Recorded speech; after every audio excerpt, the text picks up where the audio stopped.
Good evening, everyone.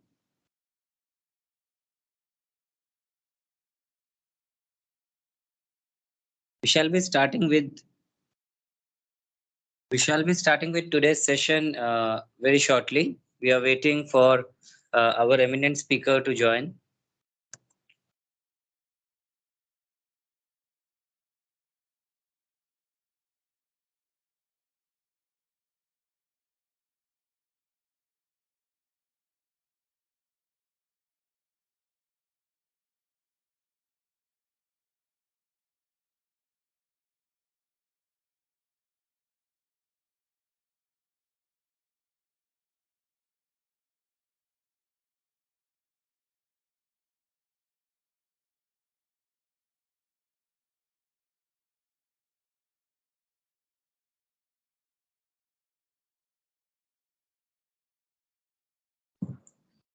So today's session would be conducted by Dr. Chitra Desai ma'am again, who is the professor and head at National Defence Academy, Pune. And today, ma'am would be speaking on two topics. The first one is data analysis, and the second one is interpretation of data and paper writing. So we are going to have a couple of very important topics today.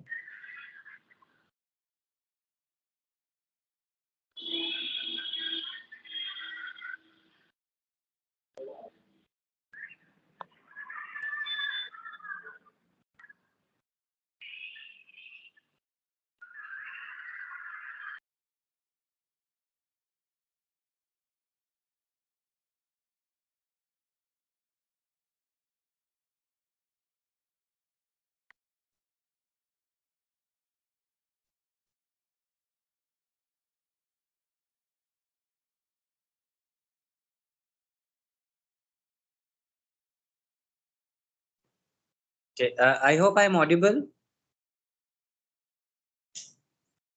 Yes, sir. Thank you.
Hello. Good evening, ma'am. Good evening. Okay, so our eminent speaker, Professor Dr. Chitra Desai ma'am, has joined in. So we are going to have our today's session on data analysis and interpretation of data and paper writing. On behalf of the JSPM University Pune, once again, I heartily welcome you, ma'am, to this refresher program for PhD aspirant students.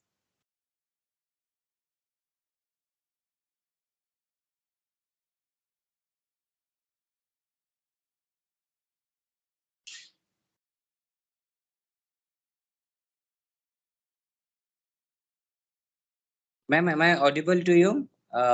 Professor Chitra Desai, ma'am.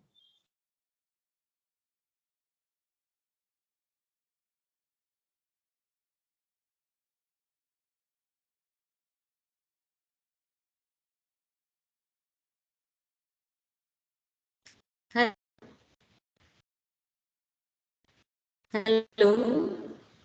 Hello. Yes, ma'am. Am I audible? Yes, but there is some network glitch, I believe. The voice is cracking in between. Okay, I'll do one thing. I'll log out and log in again. Just a minute. Sure.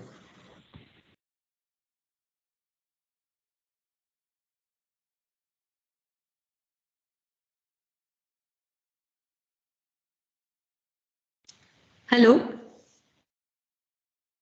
Hello. Yes, ma'am. You are audible now. Okay. Okay. Okay. We welcome you, ma'am, again. Yeah. Thank you. Yeah. You said that there's a message option where I can paste the link for the presentations. Uh, Yesterday. no, unfortunately, I also do not see an option to paste the link, ma'am. Yeah. Yesterday somebody said that there's some option to Yes. paste the link. Is this? Uh, Dr. Ayub, sir, if you are there, can you help us with that? Because I can see a message. Uh, Yes. but when I click on it, it is not available for me. It is saying chat is available only to the team members. Yeah.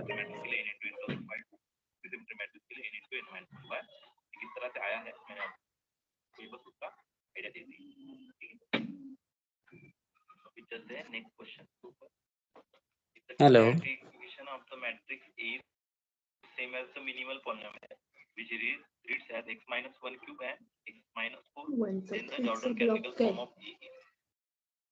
Is the screen visible?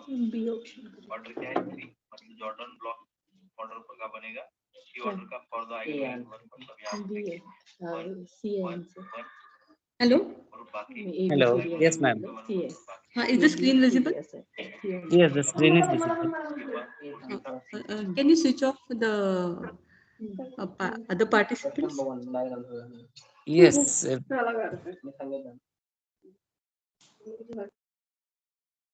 Yes, done, ma'am. Am I audible? Yes, ma'am, you are. Okay, okay. Over to you, ma'am. Okay. So today the third day where we'll be seeing data collection and analysis. I'll quickly before going to that. No, yesterday one participant she had a bit of doubt that when it comes to mm, the syllabus, I just wanted to is this screen visible? Yes, ma'am, it Our is. syllabus screen is. Huh?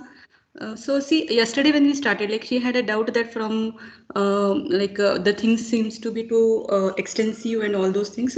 But if you look at your syllabus, this is the syllabus which we have that you are supposed to complete, and I am supposed to cover it. Is this research design? If you look at all the aspects of the syllabus, we have already done with research design. Then we have finished with the qualitative and quantitative research, where we have seen concepts of measurement, causality, generalization, and replication, merging of two approaches. Here also we have seen extra additional type of research designs into this, but anyhow we should know those also. Also in measurements, we have also completed this validity and reliability. When it was covered up in the research design aspect, it is connected to that only. So the concept of measurement and this validity and reliability and levels of measurement like nominal, ordinal, all this we have covered. So basically if you look at what has been covered, though it may seem exhaustive to you, but it is all part of your syllabus. And whatever minimum examples that we can see with related to this syllabus, I am trying to cover this. So anybody has any doubt into this? I thought she felt that something extra is been covered. I don't think I'm covering anything extra, but it is actually the part of your syllabus that you should actually be covering it up. So any doubt in this, anybody?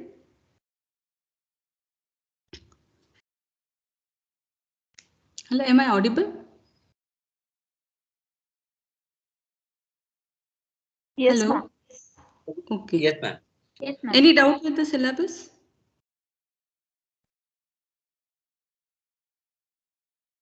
No, ma'am, nothing from my side. Okay.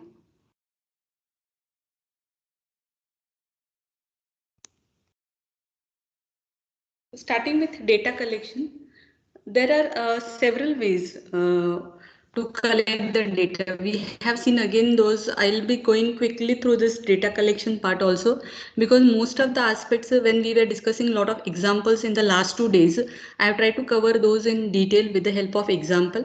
But again, that yes, it falls under this particular heading, and it will just again have a kind of revision to that, that when we say that we are going to collect the data, the choice of collection method depends upon four important aspects.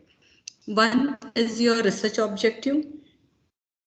So we have discussed in depth that when we define a research objective, how the clarity should be. Once the clarity is there, then we understand that yes, this is how I have to proceed to cover up my research objectives, and the data collection will be in that direction.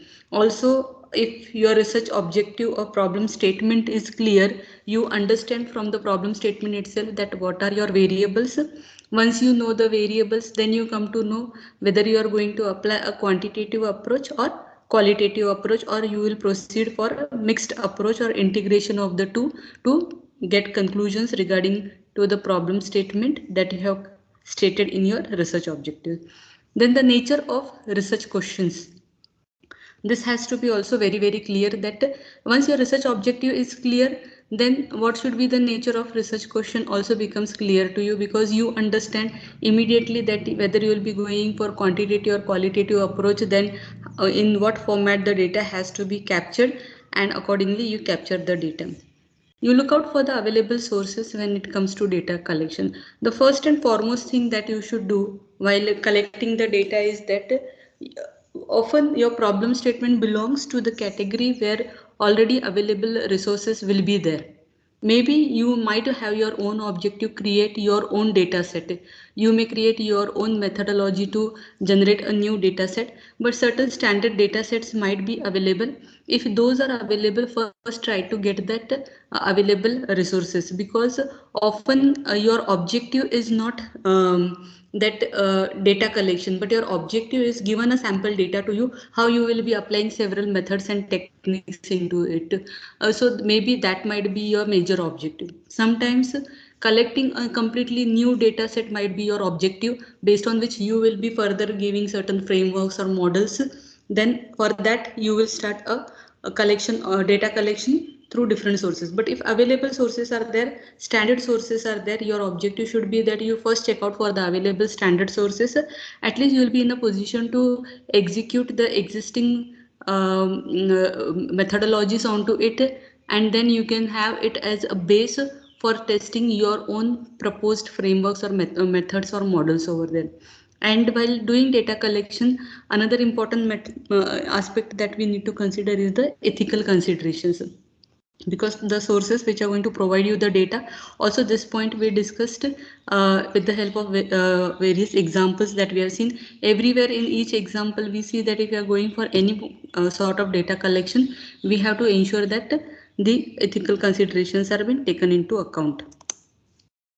Now, basically coming to data, then data we always see that it can be collected in multiple formats. General categorization of data goes as a primary data and the secondary data.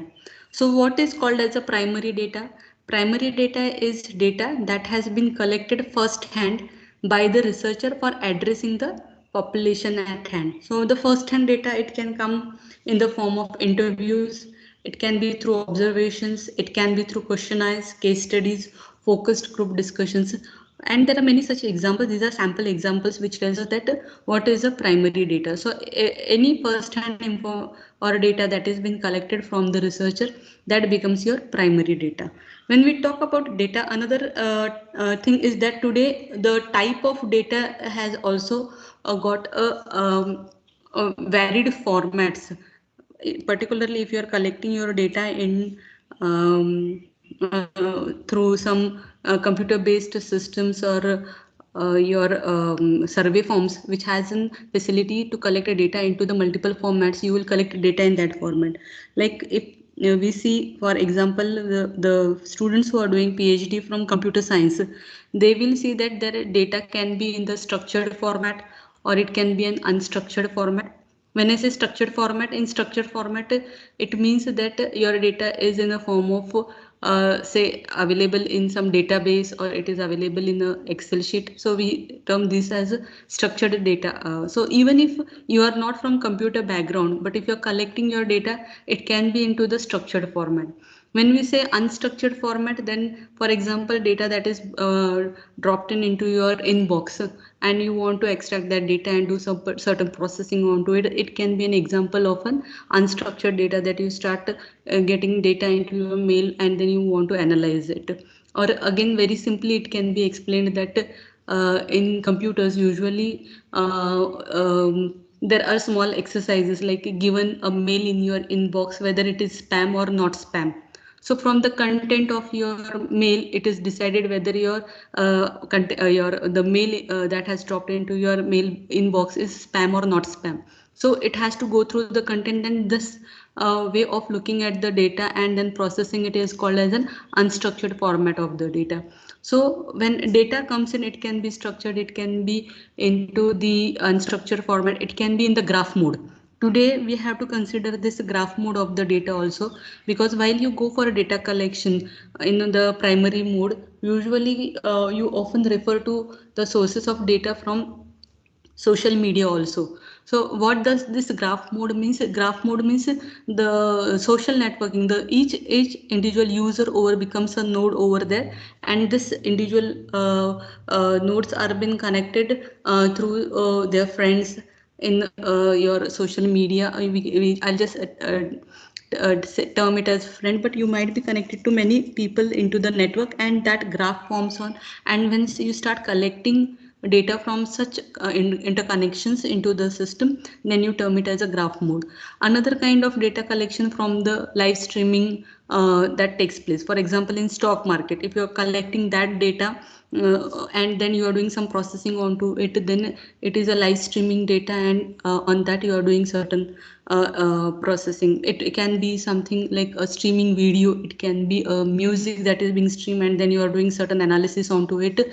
So a wide variety of data type comes in. So when we talk about data, we have to understand that data which is widely available in huge amount, which is available, it comes into different forms, and this data, if it is collected through any process, maybe through the process of data collection in the form of survey forms, or through focused group discussions, somebody comes in and gives you a data into that format, or from questionnaires also you capture whatever the data that comes in.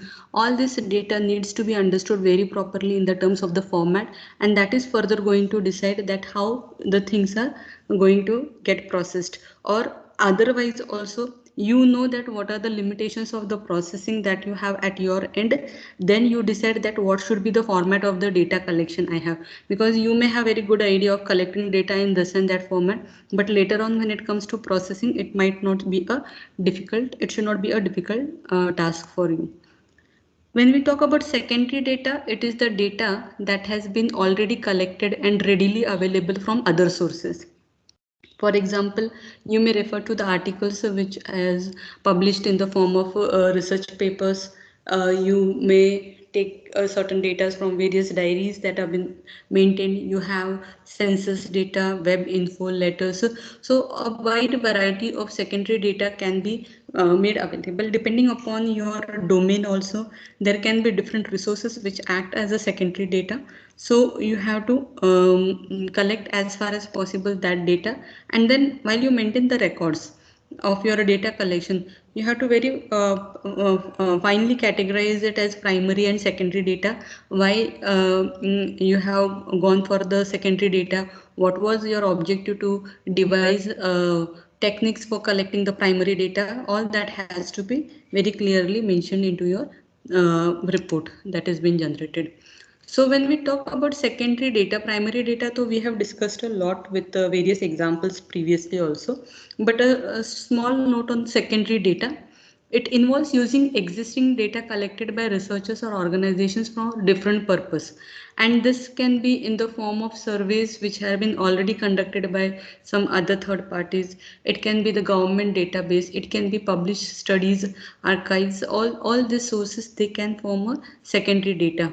And one has to understand that if we go for secondary data, then it is the most cost effective way to get that data, but it also requires careful evaluation of data quality, relevance and potential limitations. Now for this, let us understand example of satellite imagery data. So if you are looking at a satellite imagery data, then in that case the source from where you are procuring that data, they may charge you also sometimes, like on Google Earth you might get that data free of cost also, depending upon certain ethical bindings or certain disclaimers that they may request you to take into consideration.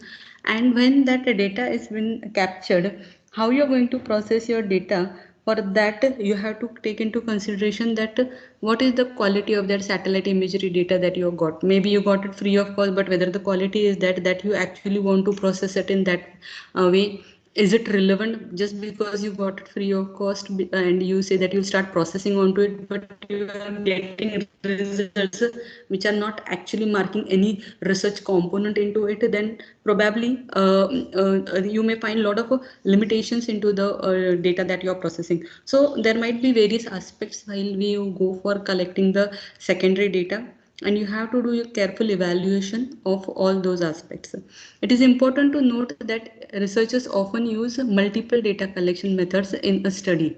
So you can take mixed approach of both the primary and the secondary data. You can make comprehensive understanding of the research question, and you can proceed for different data capturing techniques. So what are these different data collection techniques?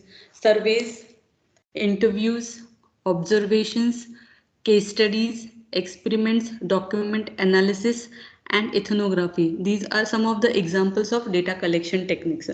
Now, I'll take today only one example on this survey, how the survey has to be designed, a step-by-step procedure to explain how the survey has been designed.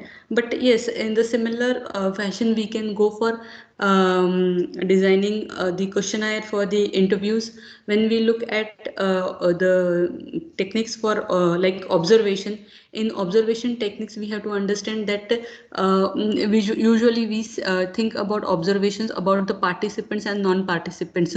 So how we are going to analyze that observations, because observation is mainly related to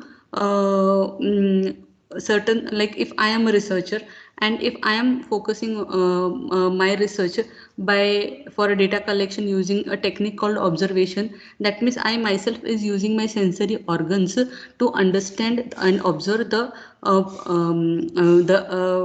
participants or non-participants into my research procedures.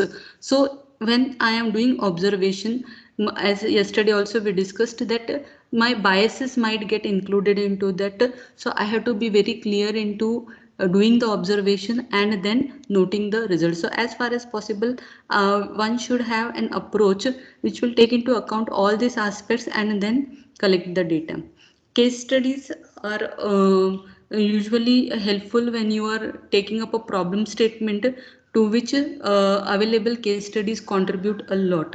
Particularly in management, you will see that these case studies help you to understand various aspects. For example, if you are looking some problem statement into HR or say human attrition rate into an organization, and you are doing research onto that, then in such cases you can refer to case studies of different organizations and try to understand how the things work over there, and that might contribute to understand your organizational need or your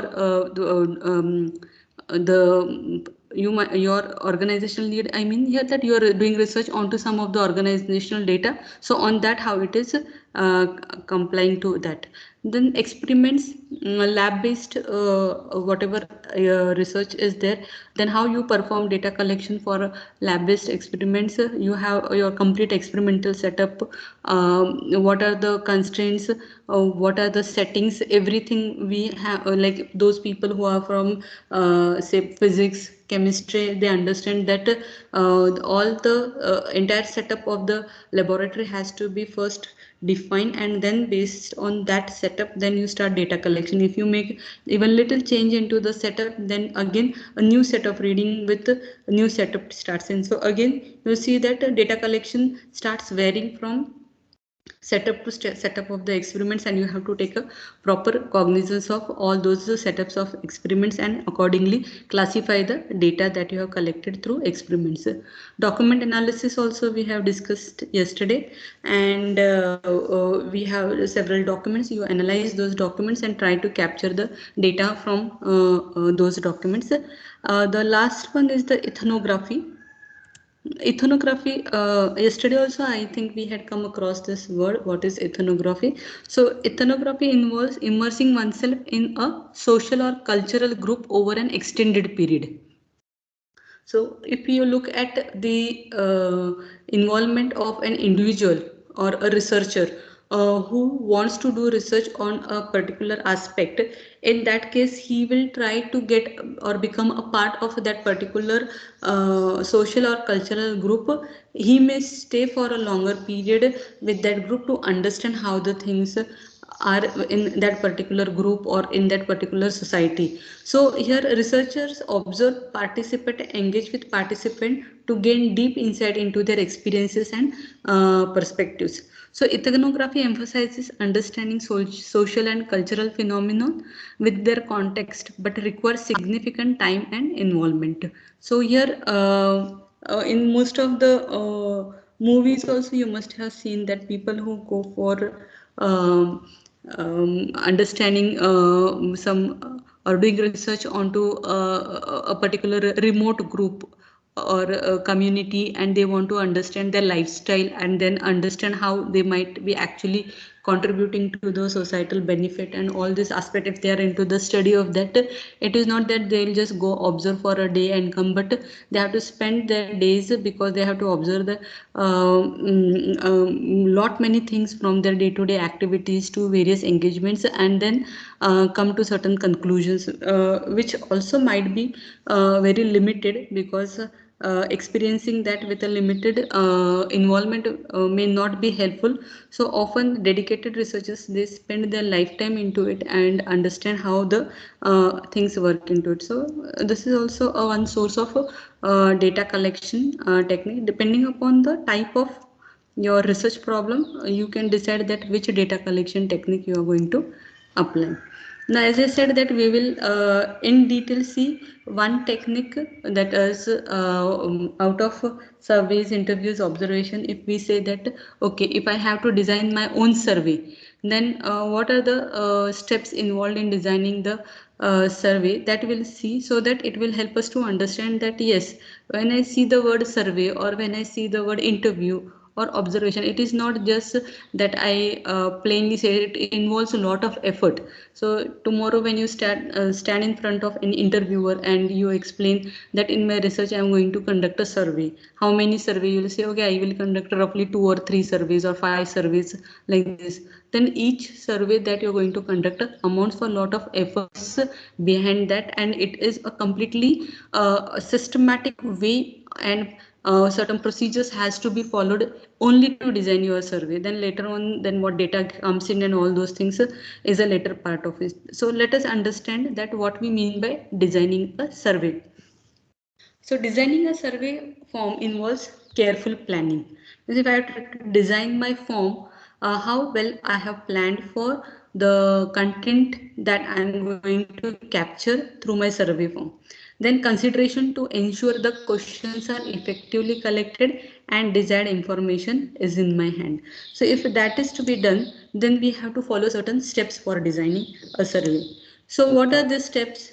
First, Define the survey objective, because your research objective can be very broad, and to fulfill one sub objective of your research objective, you might be conducting the survey. So first of all, the survey, what is the purpose of conducting that survey? Make the survey objective very clear to you.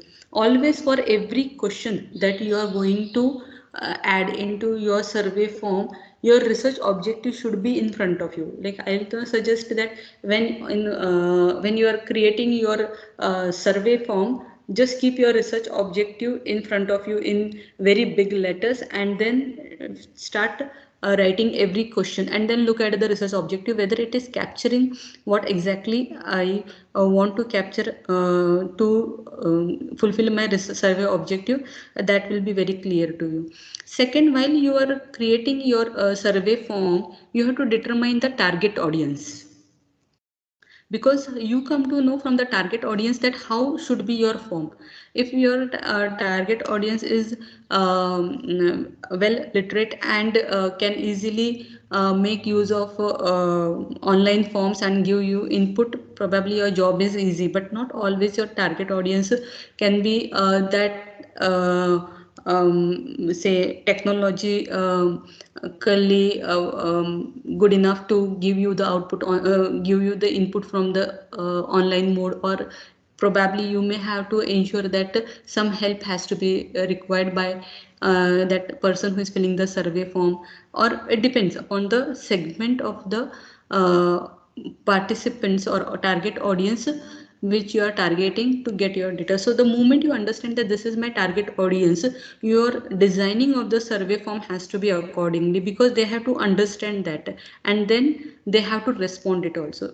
And it should be such that whatever responses they are registering, that is for, making them move forward to fill in the form. It is not that they start filling the form and they feel that I don't think so I am an appropriate audience to respond to such kind of question, and it is not applicable to me, and he keeps it aside. So while you are designing a survey form, the person who is filling the survey form, he or she should get a feel that yes, I am it matters to me, and I should be one of the person who should contribute to this survey. So this will come from how effectively you design your survey. So that target audience should be very very clear into your mind. Then you choose the survey format. Depending upon your target audience, you need to choose the survey format and try to keep it as simple as possible. Then select question types, and that will help you to understand that whether it is an open-ended questions you want to put closed-ended and all those things. Again, we had seen that earlier also. So you just select the question types.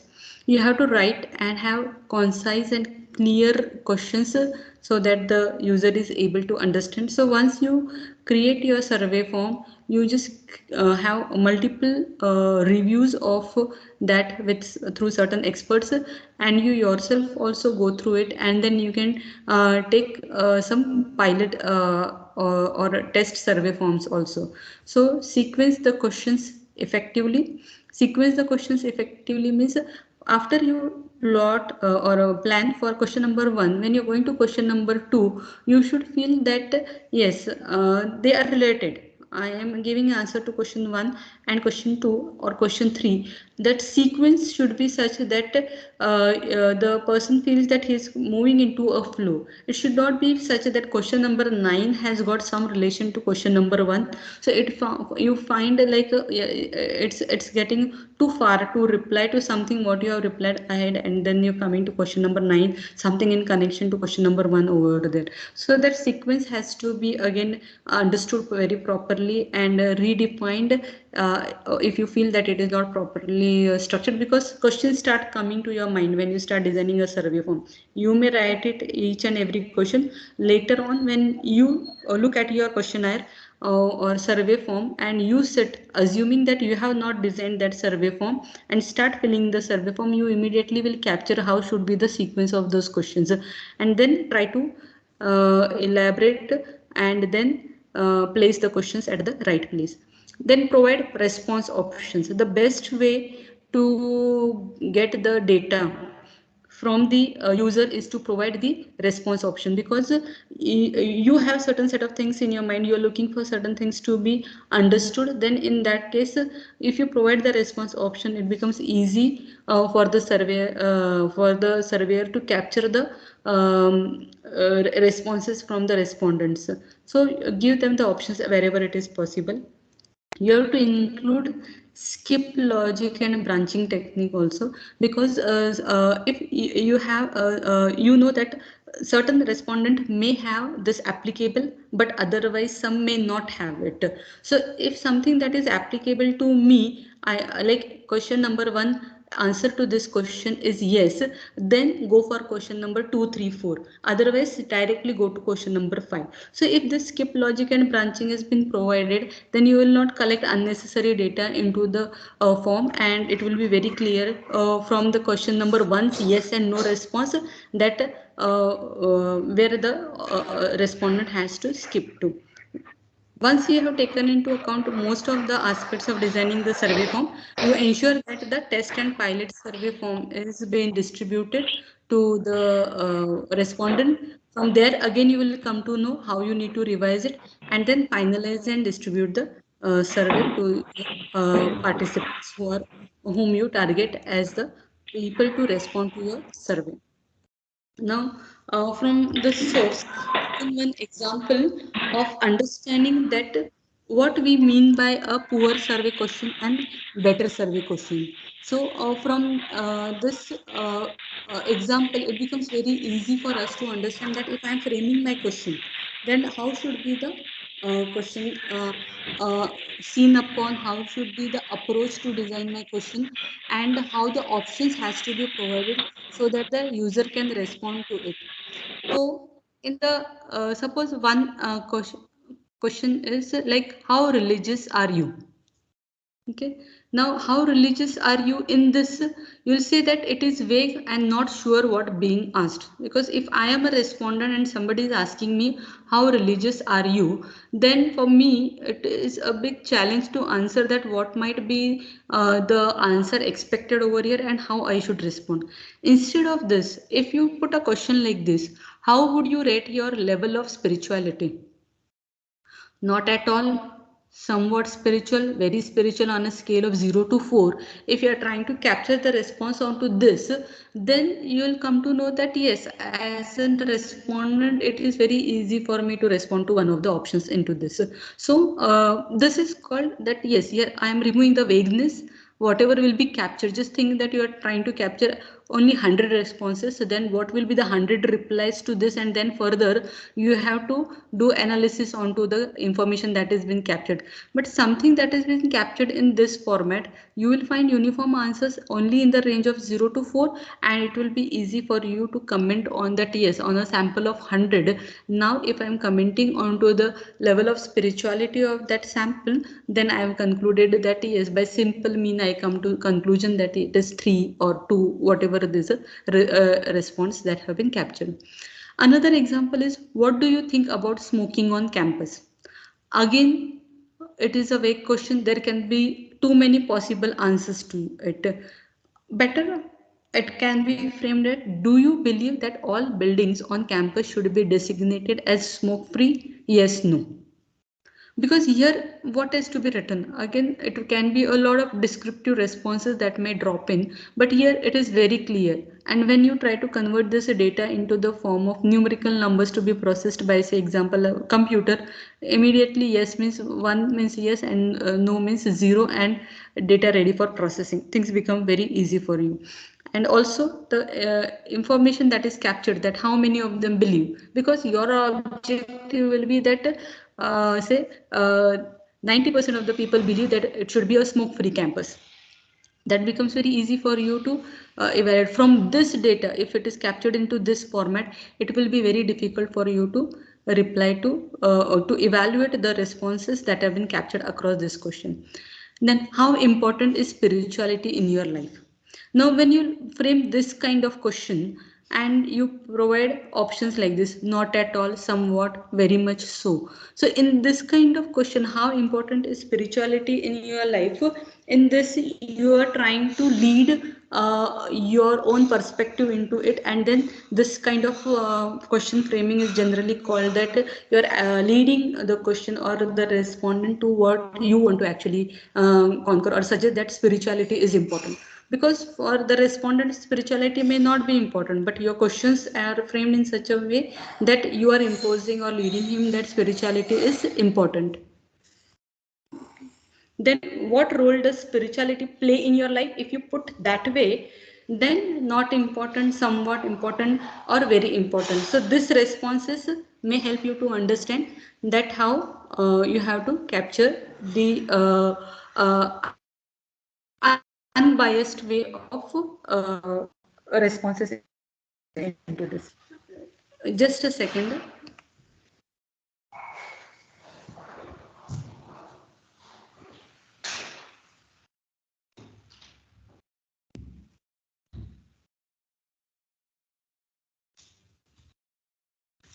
Okay, sorry, there was a disturbance at the back end. So next is question is, what policy would best deal with the annoying and unhealthy effects of smoking on campus? Again, if you look at the options that have been given over here, they are leading and suggest greater restrictions. But if you write a question like this, with regard to smoking on campus, which policy do you prefer? So if you see the language, the way the question is framed, and how the responses are being captured, all this are trying to capture fairly what the respondents may like to register in a uniform format, and also easy to process format and non-imposing format. Like you are not leading them to give what you want, but you are asking, giving them a option wherein they can register their free they are free to register their options from the well framed and designed examples or options over there. So whenever we are designing any survey, and some of the effective tips for designing a survey are that we should avoid we have to avoid the ambiguous questions over there. As we saw the example, they should not be the leading questions. Also, we have to ensure that whatever the surveys that are being captured, they should not be lengthy written responses, because for you, the person who is giving the survey, he will respond to your questions, but when it comes to your processing, you have to understand at the time of data collection that lengthy written responses that are being captured, you have to process that, and then it becomes very difficult for one to come to the conclusion for all those written responses. Consider how initial question might influence answer to subsequent questions. Again, the flow that we have already seen earlier. Think carefully about your sampling technique. We'll be also seeing various sampling techniques. So while you are designing your survey form, you have to understand that which sampling techniques you are going to apply, because based on that sampling technique and the survey forms which have been distributed to the set of samples that you have selected, you will be able to avoid the biases into your response that are being captured. You have to also seek to achieve the highest response rate possible. So if you say that you have distributed 1,000 forms, then you at least you will like be expecting that 800 respondents give response to your distributed forms. You have to have standardized administration procedure, because often when you do research, okay, in a college project, okay, 100,000 respondents may be enough, but when you're doing research at a larger scale, there might be huge amount of data collection procedure through surveys, and then accordingly you are going to take certain decisions or findings of your research. So you have to understand that whatever procedures that you are going to adopt, a standard administrative procedure has to be followed into that. You have to guarantee the confidentiality, that whatever the information is being captured, you ensure, but it should be at the minimum level, because if you say everything starts becoming confidentiality, then probability disclose the results might be a great challenge to you, because then in that case restriction comes onto speaking on point X, Y, Z, then on 1.2 point you can keep it as a restriction or confidentiality, but everything into it starts becoming confidential where you are not able to comment onto it and it's been restricted, then things will start becoming difficult. So if such type of scenarios arise, then you have to find ways and means of reframing your questions, capturing it in such a way that you keep the confidentiality at the minimum. Then we have also seen measures of reliability in our previous lectures. So you have to seek measures of reliability for keeping your service effective.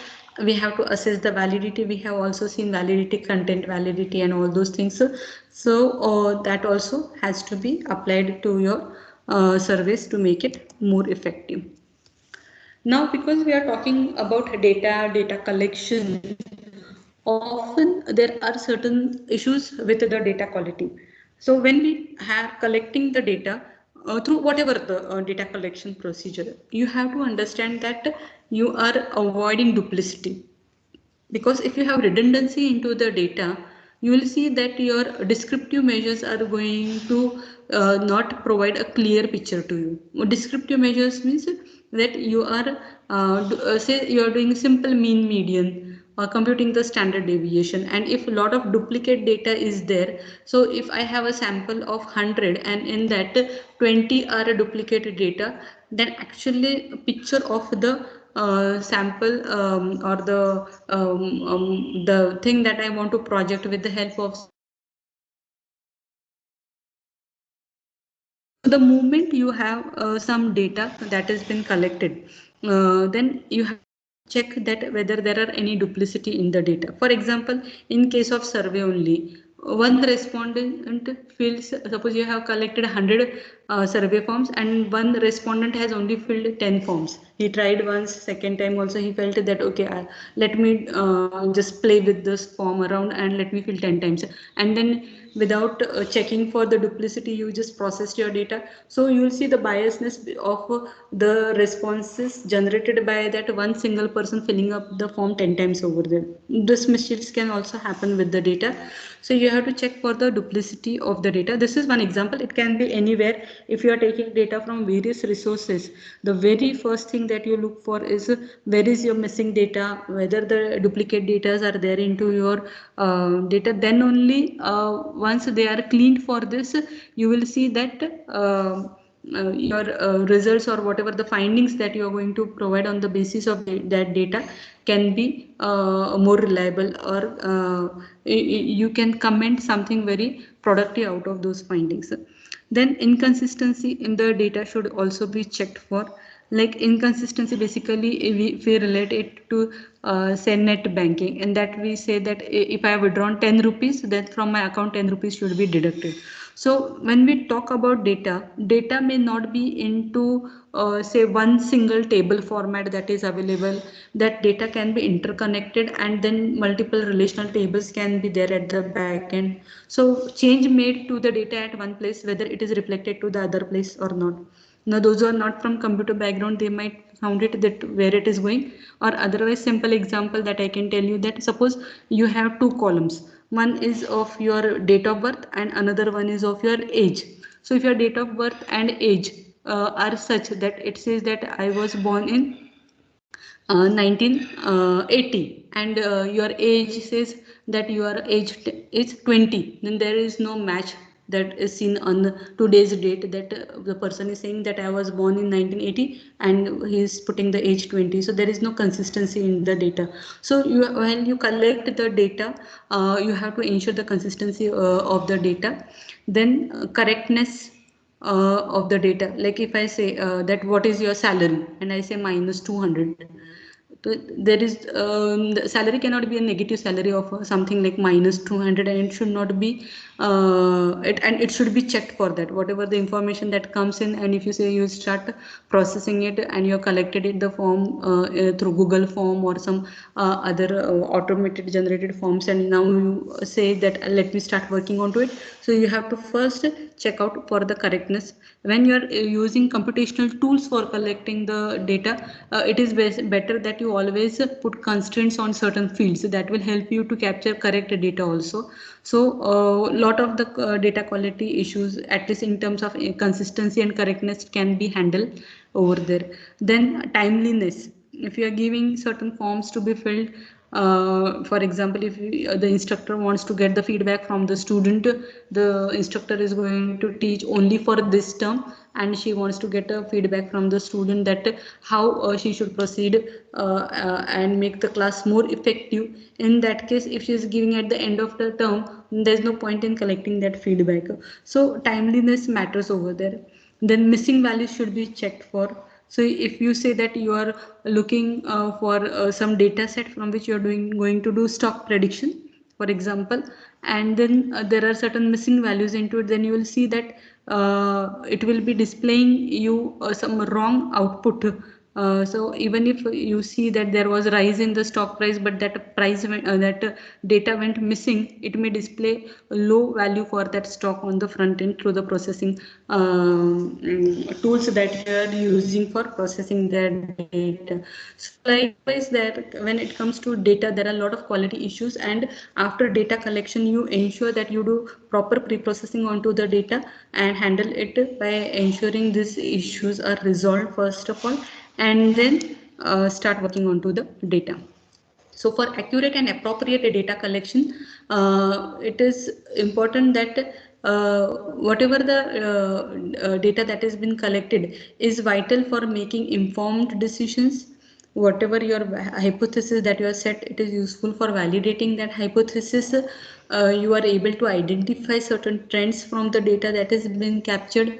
Your efficiency, we have seen yesterday this trends, the patterns and all those things. So whatever data you capture, you should be able to identify the trends. You should be able to see that with this data how the efficiency is being improved for the problem statement in your hand, how the evaluation is impacting onto the research findings, whether you are ensuring any compliances that were expected from the data that is being collected, and then whether your data collection is actually fostering to the research and innovations. So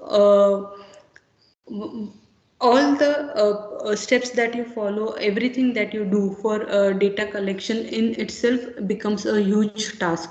Often when any PhD thesis has been submitted or any report that has been presented, a research report that has been presented, the most of the time the researcher has spent a huge amount of time and lot of effort, and problems are also faced while data collection. And if you try to address all these aspects from the very beginning, then probably your data collection process will go smooth, and it will help you to capture data to fulfill your research objectives. So it actually underpins that the reliability and credibility of the analysis that you are going to perform, the assessment, the strategic planning process that you are going to apply, maybe not in one domain but several domains are actually into this. So whatever the domain you are, you have to ensure that your data has actually given some insight into the problem, research problem statement that you are looking forward for. Now we have collected data, we have done our data collection, we have understood with example that when it comes to data collection, it is simply not that I'll just move around and start collecting my data, but it has to be a proper standard procedure, and then I have to collect the data. I have to decide which collection technique is to be applied. I have to take certain tips to understand how my data collection should proceed, and with minimal error, that data collection procedure should be worked out. Once you have your data in your hand, the next task will be you perform data analysis, because you want to gain some meaningful insights from the data that you have collected. So when we talk about data analysis involves processing, organizing, interpreting, and deriving meaningful insights from the collected data. So the aim will be to uncover patterns, relationship, trends and association within the data to answer a research question or test the hypothesis. So basically these things are involved into the data analysis, that is processing, organizing, interpreting, and then deriving meaningful insights. And how you're going to uncover those? By identifying the patterns, relationship, trends and association between the data elements into your data that is being collected. So we'll see a lot of examples, and while explaining the example, I have made use of Python tool. Now don't bother whether you know Python or not. Irrespective of whether you know Python or not, your objective will be to explain you that with the help of tool, if you start doing certain things, it becomes so easy. Or at least what is the concept that I want to explain in this data analysis. For that I have taken it as an example. You can just look it as an example. You need not think that I am not a person from computer background or I don't know Python, then does it relates to me or is relevant to me. In fact, I am sure that when you see how things are easy in Python, you will definitely feel like that, yeah, I should take a small course on Python, because yes, I have similar kind of data and things start becoming so easy for me to process it using the tool. So let us see step by step that how we will proceed into data analysis, and how the things with the help of certain tools can be explored to make it more and more better. The first step that is involved in data analysis is the data cleaning and preparation. We collected the data. Not all responses will be captured as you want. You may have to do certain cleaning onto your data. So first of all, whatever data has been collected, now you have to clean and prepare your data. So cleaning and preparing the data basically means what? You will be looking out, are there any missing data, whether there are any duplicates, are there outliers, has some errors been encountered, and whether they are been addressed properly or not. You have to go very carefully through all the data items that you have captured into your data collection process. Then data may need to be transformed or coded into the format suitable for analysis. Now I will explain you that how these things work. When we say we are looking for missing data or outliers, or we are looking for suitable format, basically it means what? That we'll see with the help of an example. Now, to understand these concepts, I have made use of the data of for nuclear explosion during a specific time period. I have created one, means I have not created, this is an original data. This data is available on the repository Data World, which is a military data set. And that original data has been data. We will try to understand that how simple aspects of data pre-processing takes place. So this is a real data, and on that data we will be applying the data pre-processing. Okay, now this is how the data looks. You see the data is in the simple Excel format. Everybody able to see the data?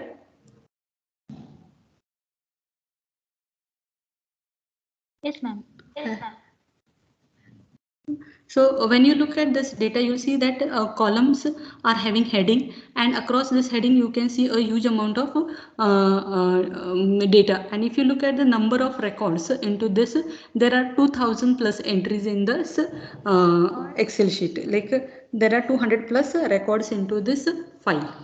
Okay, is the data clear to everybody? Right now don't look at, see, with this data we will also understand that how exploratory data analysis takes place.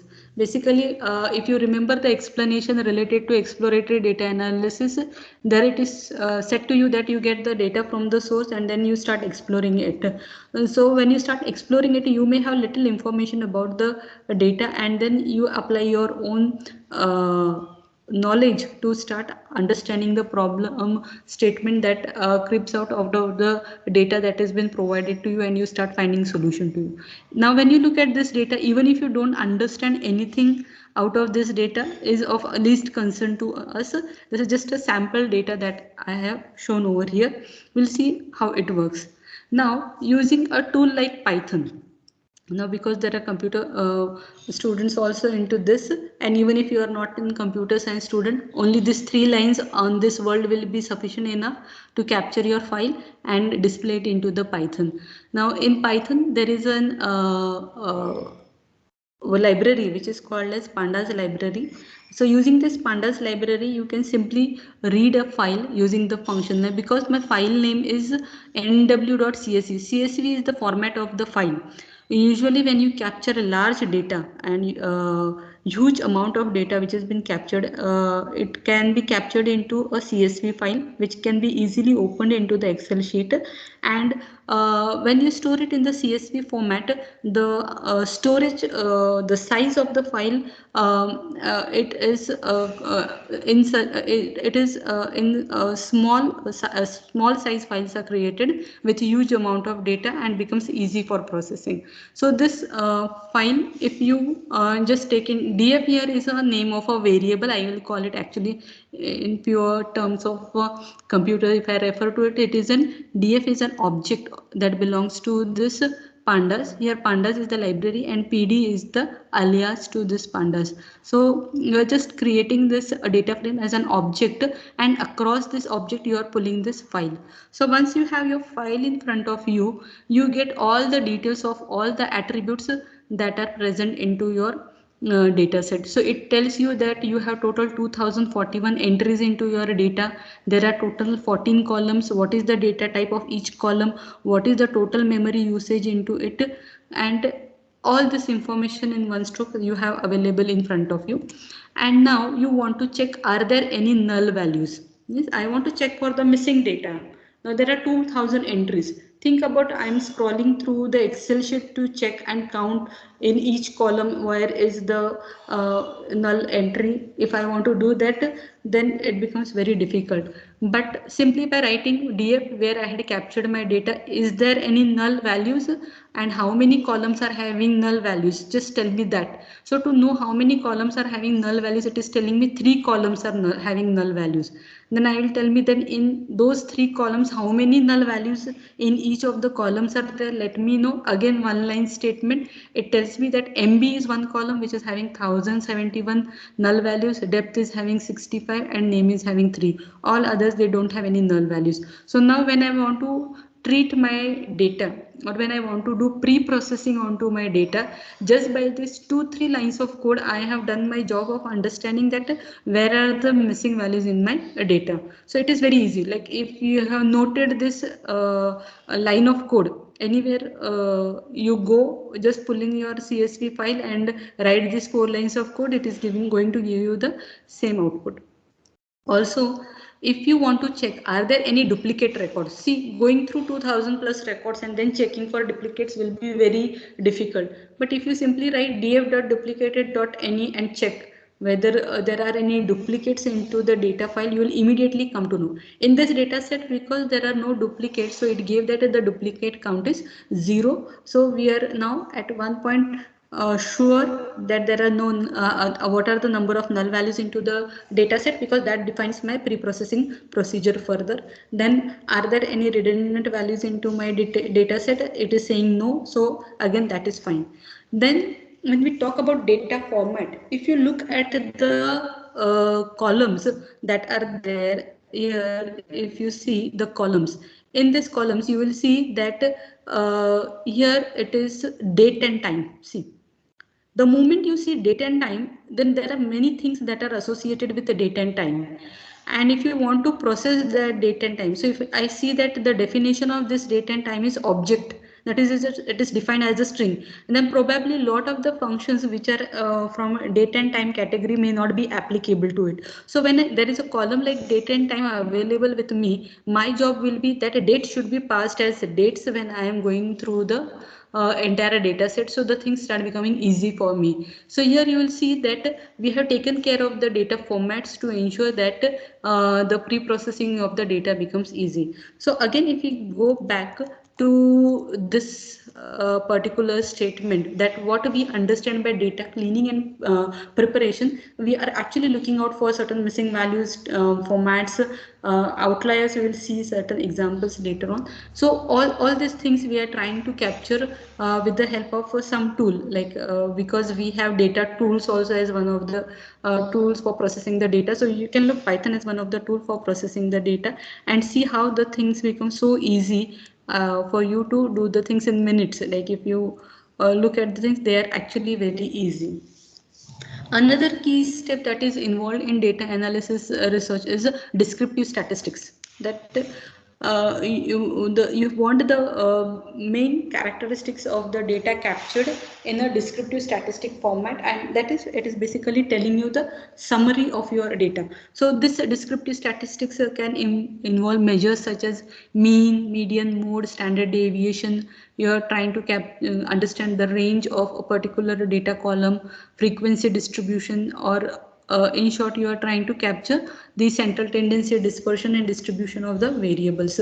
So if you are doing that, then in that case, again, tool like Python makes your things very easy. See here, for example, whatever the numerical columns are there, just by writing this simple command df.describe, I don't have to write anything big code to do my entire statistics onto it. I just need to write df.describe, and you'll see I get the total count of my numeric column, the mean, standard deviation, what is the minimum value in it, what is the maximum value, what is the interquartile range for all the numerical columns. Though now it may not relate to this latitude longitude, you can just ignore those, but depth, NB, and max yield, which are the major fields of this data set, are giving me the complete picture of how the things have been worked out in terms of basic statistical summary. The moment you look at any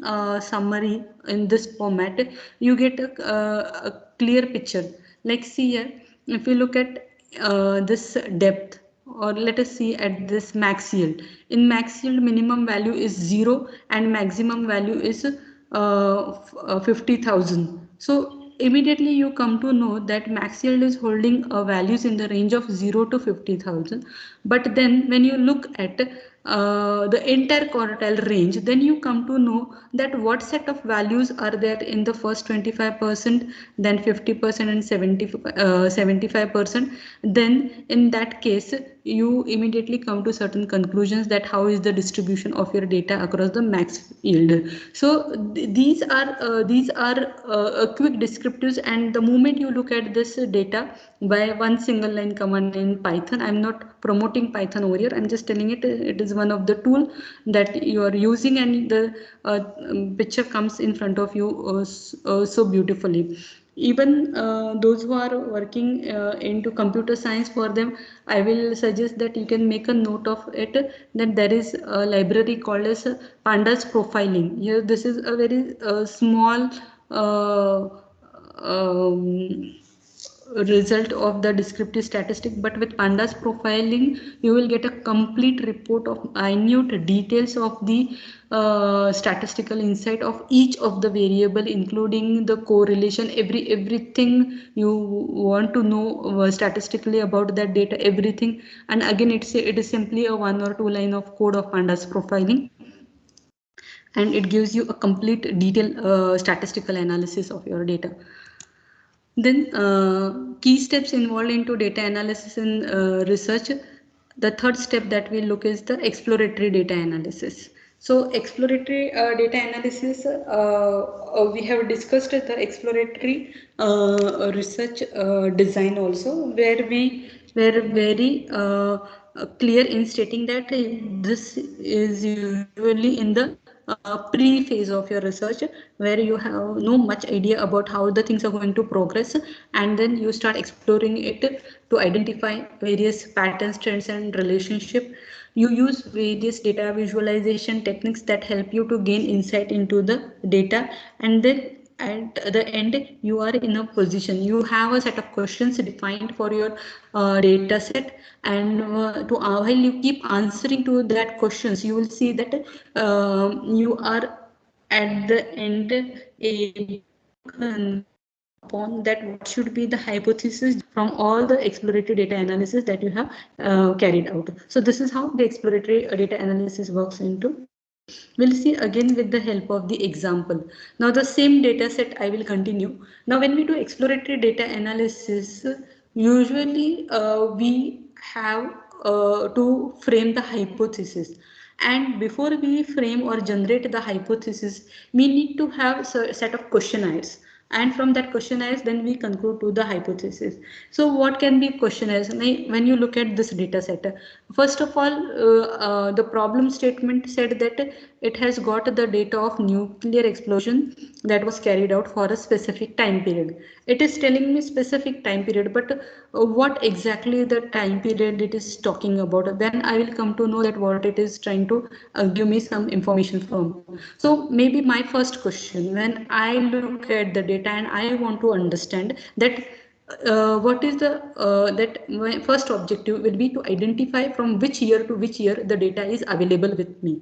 Okay, I want to identify this, so I can write a small code and then try to find that how the things will work for me. Now because I am using a tool like Python, I will focus onto the data formats also, and then I will try to extract certain information from it so that I get a quick answer. Because if I say let me go one by one through all the 2041 entries and then capture, okay, this year is there, this year is there, this is not there, this is there, it will not be a wise way of doing the things. We need to be smart enough.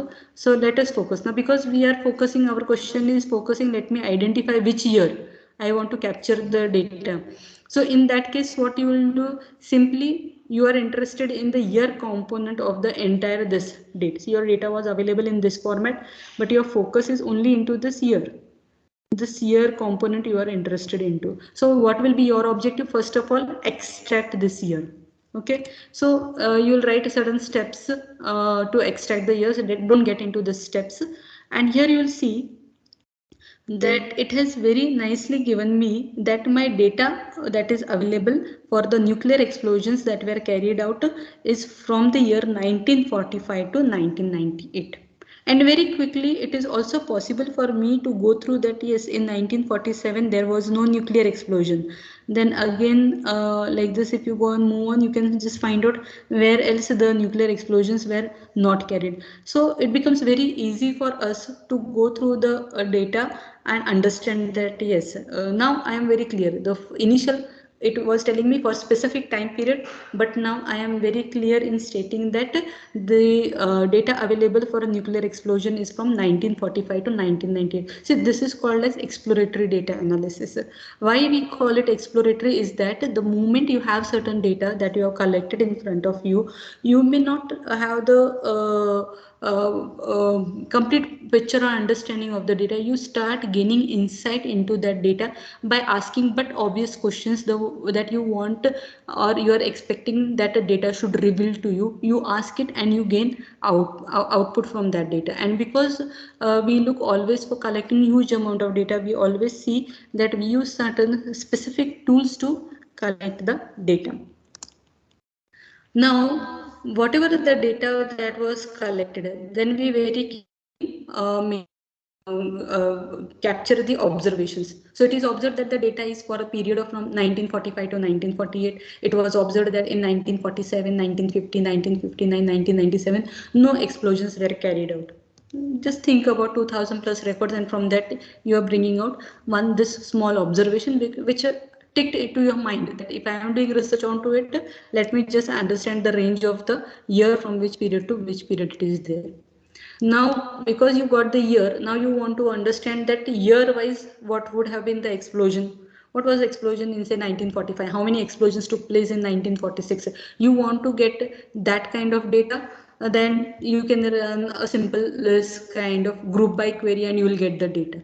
But look at this data and try to tell me that which year you see the maximum explosions being done. Just have a look at this data, and anybody, if you can answer me, just go through this data.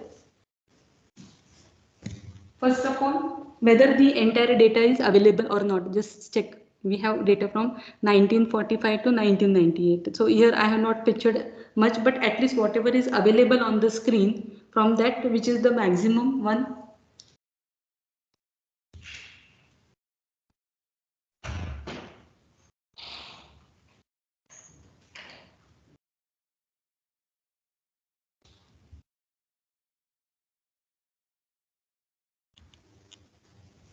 No reply. Oh, pardon, ma'am. Can you come again for the question? When you look at this data has is showing me year-wise explosion of the data. So can you tell me how which year is having the maximum explosion? Oh, by In which? seeing directly, it's year 1962 is Right. having the highest explosion, followed by 1958. Right. So when we look at this data, we just, because now here on the screenshot we have limited data, we saw this and we got this 1962 and 1958. So very good observation. But we could have made this better. Like when we say we are doing exploratory data analysis, we talk about visualization also. So if the same data, if I put it into this format, then it becomes very easy to answer. Yes or no? Definitely, ma'am. Or else we can directly use Panda's library Yes. there. So what we were discussing throughout that when we do data analysis, the visualization matters. So choosing the appropriate charts, graphs, plots that we talk about, that makes a lot of weightage into the presentation skills of the research findings over there. So we have to always ensure that we make use of the data visualization when we are representing our data. So in this case, if we look the previous one, this is also giving me the same answer for my question, and this is the visualized output of the answer to the same question. So this becomes more presentable and more understandable. So even if I am not an expert from that field and anybody just focuses presents me this graph, it will be easy for me to capture that yes, 1962 is the year in which the maximum explosion took place, and 1949 or 1993, 1946, these are certain years where very minimum explosions took place. So that way we capture the data. Also, one more question that I have captured here, that because we want to move towards the hypothesis, so we can keep on asking questions. So two questions we did. Third question can be how many countries participated into the explosion. And when this data through this data, when it was captured, it was understood that there were total 8 countries which participated, but the eighth one was unknown. So which is this unknown country? See that here we start identifying certain unusuals from the data. Maybe looking through the data we may not get, because here this one unknown, one explosion which took place by a particular country may go unnoticed if we are just going through or scrolling through the data. But the moment you make use of some effective tools and effective way of exploring the data, you come to know that you start gaining insights into the data, and you start capturing information for the in your data, and you can lead to further questions, more and more questions, concluding to the hypothesis that you want to set for it. This goes as a lengthy process. This was just a sample to understand that how we proceed into the exploratory data analysis. Once we have done with exploratory data analysis, we also have another step involved is of the inferential statistics, which is useful for drawing the inferences for the larger population based on the data that we had collected for the from the sample data. Then tests like t-test, ANOVA, chi-square test, regression analysis, factor analysis, testing of hypothesis. If you have a set of hypothesis, assessing the relationship, finding or determining all the group differences, all these techniques can be applied onto your data, and you can then comment onto the results that you have obtained from all the outputs that you generate out of the tests that were carried out. So the choice of statistical test, it will always depend on what research design you have applied, how your research question was framed, and what type of variables that were being analyzed. So in last 2 days we saw that how these things are related to each other. So finally when it comes to data analysis, we are doing all the same thing over here. Again, yesterday we saw that when it is a qualitative data, then what we do into qualitative data. In qualitative data, whatever the data has been collected, we may perform thematic analysis or content analysis onto it. We can move on for grounded theory, identification, and all these aspects can be. Then yesterday we had a complete session onto this qualitative data analysis. So that actually is a part or step which is involved into the data analysis. We make use of various software, statistical software packages, usually SPSS, R, SAS, Python. R, this Python, these are the open source tools which are available. I myself work in Python, so I can tell you that it has got wonderful power. You just think about what you want to do it and believe into it. The only thing is that you just need to learn the skill of how you're going to use this Python tool to solve your problem. Because if you look at Python, Python is a collection of 1.4 plus lakhs of libraries, and for every problem to solve, there will be definitely some library available. You have to just learn the tact of, you don't have to be a programmer or coder into that. You have to just learn the tact of what is my problem statement. Can I solve it using Python? If I can solve it using Python, which library support it, and in that library what are the set of functions with using which I can do that. The only thing that you have to remember is that every software is going to give you some output, but you have to understand that in your research your output is based on the data that you are going to give as an input. So this data has to be pre-processed in such a way that whatever results are being generated are the useful indicators of the problem statement over there. So that care you have to take into your data analysis. Whatever tool you use, you can you have to take this care that every tool give input, it is going to generate output, but what is your input will decide what will be your output, and it has to be a fine, clean, processed data that you are going to give it to your system so that the results generated out of it are useful for you.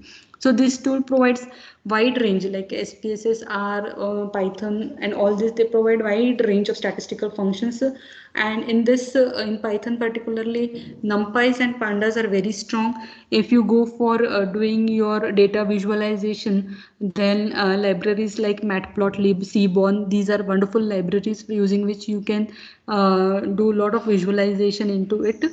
And only in visualization, if you are interested, then tools like Tableau, where you just drag your data and beautiful graphs will be generated. You don't have to be expert into it.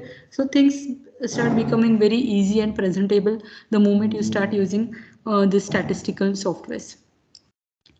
Then lastly, whatever the data that has been collected, you just start interpreting those data. Again, yesterday we discussed that if you are going for the interpretation of data, the results generated from all the findings, if they are from the statistical techniques that have been generated, then you have to interpret it carefully, because in statistics everything has got its own say for the values that have been generated across, and you have to ensure that you have applied appropriate technique, and then the results generated out of it is giving a meaningful outcome out of it. Now, when we say about the interpretation and synthesizing the data and getting a meaningful output out of it, in that case, I'll just take a small example of this breast cancer data. So it will help us to understand that what theoretically we were trying to say out of it. See, if you look at this data, in this data, I'll just give a background of this data. That in this data we have the age of the patient, we have the year in which the operation was conducted, then how many positive auxiliary nodes were detected in that patient, and what is the status. Now this status refers to the 5-year survival rate of the patient. So here one tells that the patient has survived for 5 years and above, and 2 that the patient could not have the 5-year survival rate over here. Now one thing that I want to point out, that when this data set was received in this year of operation, year underscore operation, it has been written. So in this year underscore operation, actually this has been redefined by me, but initial data when it came, there was something which was not very properly leading to understand what the data was and what is the 64 62, because age is over here, then what can be this 64? It was simply operation, something was written, then 64 or 62, this cannot be the number of operations that can be. Then when pre-processing onto the data was done, when uniqueness into the data was identified, then it was come to the conclusion that it represents year of operation. It should have been 1964 1962, in that year the operation took place. That kind of thing was there. So when it comes to interpret the data, these are certain challenges when you capture the data, or maybe if they are not rightly captured and you give it for pre-processing, the challenges start coming into it. Now when we look certain data, and we start doing research, always you might be from one domain. Suppose you are a person from computer domain and you are doing data, some research of applications of computers into healthcare domain. Then in that case, only computer is not your field, but you have to start collecting data regarding the other domain in which you have started your research into, like healthcare is an additional domain you have picked up along with your computer as the main domain to start doing research into it. So you need to start collecting data, because if once you start synthesizing the data and the aspects related to it, the picture becomes more and more clear to you.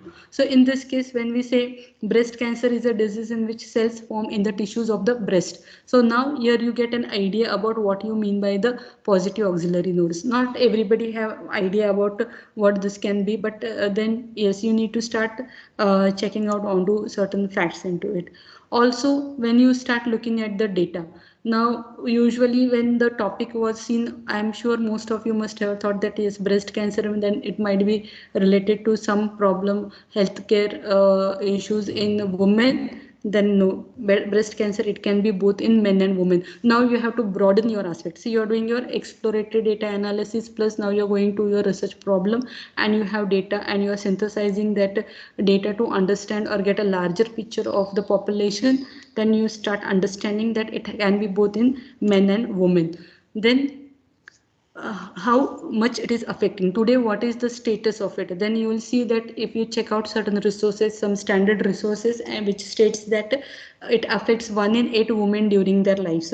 So this is an alarming. Why like you, if you want to justify that why you are taken up this as your part research statement or problem to understudy, then this kind of statement helps you to justify that why today I have to do research on this topic, because it is affecting 1 in 8 women. And so it is almost a socially relevant aspect that needs to be taken into consideration, and some solution in that direction needs to be worked out.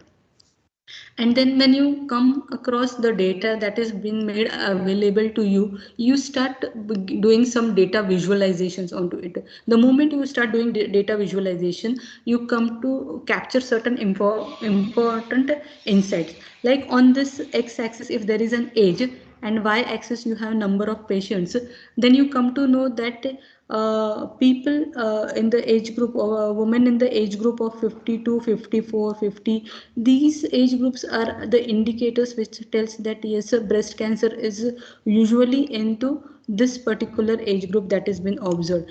And then again, if you refer to standard resources, see, this is how you start doing the and relating various readings.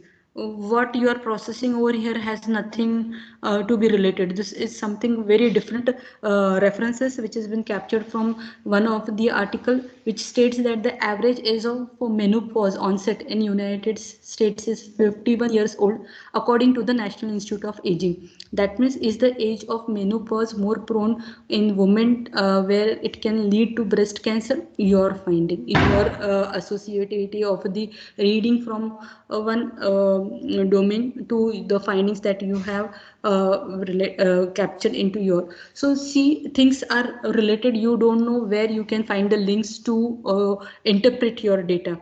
So when we see here this interpretation and synthesis, it is not just something that came in front of you and you started interpreting it.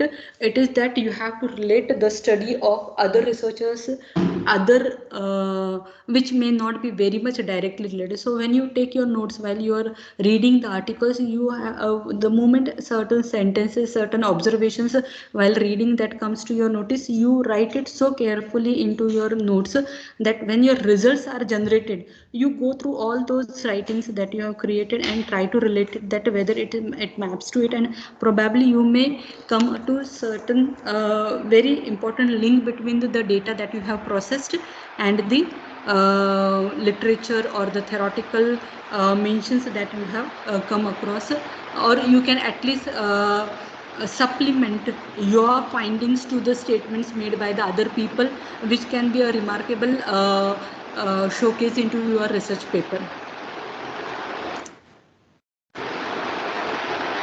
So last step will be that whatever the findings that you have done, so these findings you have to present it in the form of a report or a research paper or presentation. So you find an effective way of communicating those, ensure that they are clear, concise and well organized. Make use of visual aids, tables and charts wherever possible.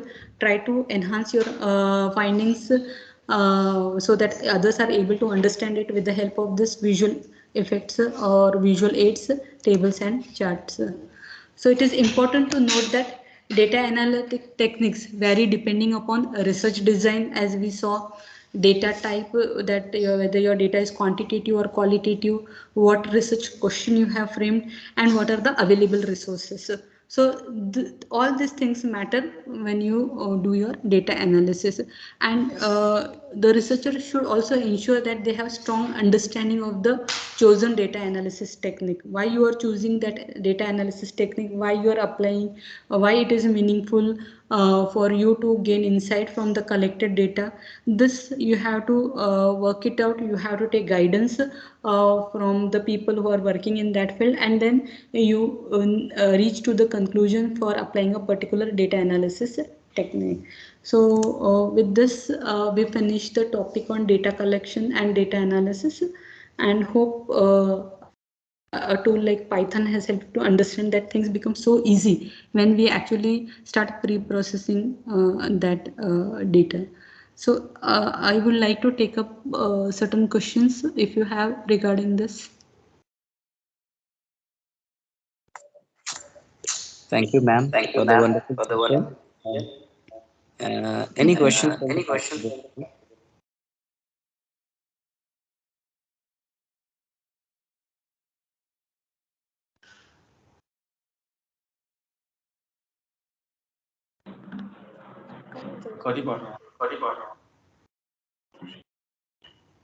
Okay, so I think there are no questions today, ma'am.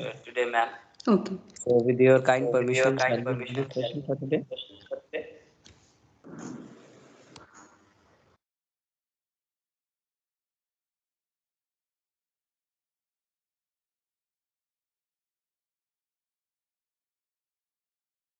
Hello.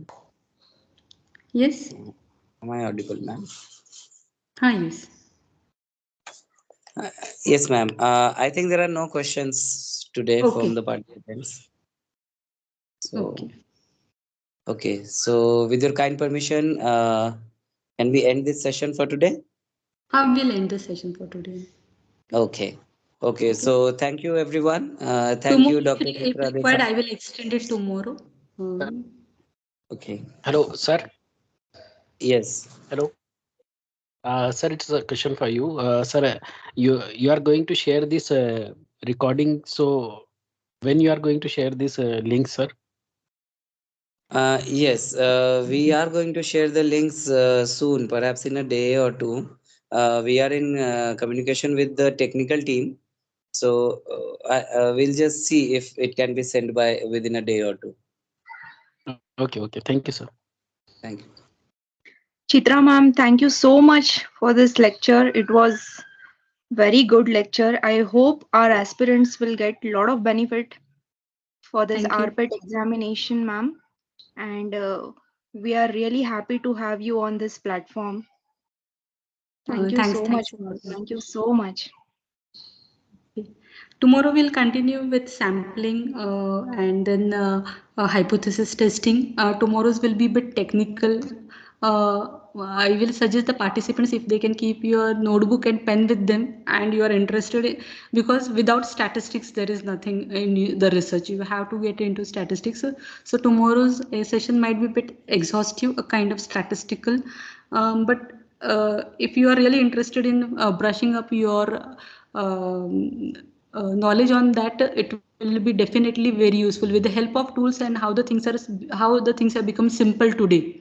You just need to know that how it is to be applied and how effectively you have to use the tool.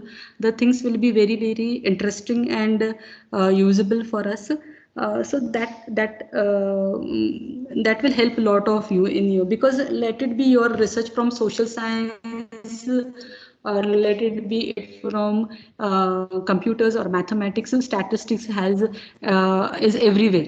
Your results are to be interpreted after doing statistical analysis only onto it. So that will be helpful for you. So we'll start with sampling tomorrow, understand a basics theoretical aspects or better said definitions into it. Once we understand those, then we'll move on to some technical aspects of this statistics, so that use of tools and all those can be explored using it. Okay, thank you all. Certainly, ma'am. Certainly. Thank you so much. Yeah, Gupta sir, over to you. Yes, thank you, ma'am. All right, so thank you all the participants again for joining in, and thank you, Professor Dr. Chitra Desai, ma'am, for this wonderful session today. And we look forward to meeting all the participants tomorrow again with Dr. Chitra Desai, ma'am, with us. As ma'am discussed, tomorrow's session is going to be very important and very exhaustive because ma'am is going to cover certain important topics related to statistical data analysis. So thank you so much again, ma'am, for joining in. And I Thank hope you. that today's the participants could take back home something very important from today's session as well. And thank you. We look forward to see all of you tomorrow again. Thank you. Thank you, ma'am.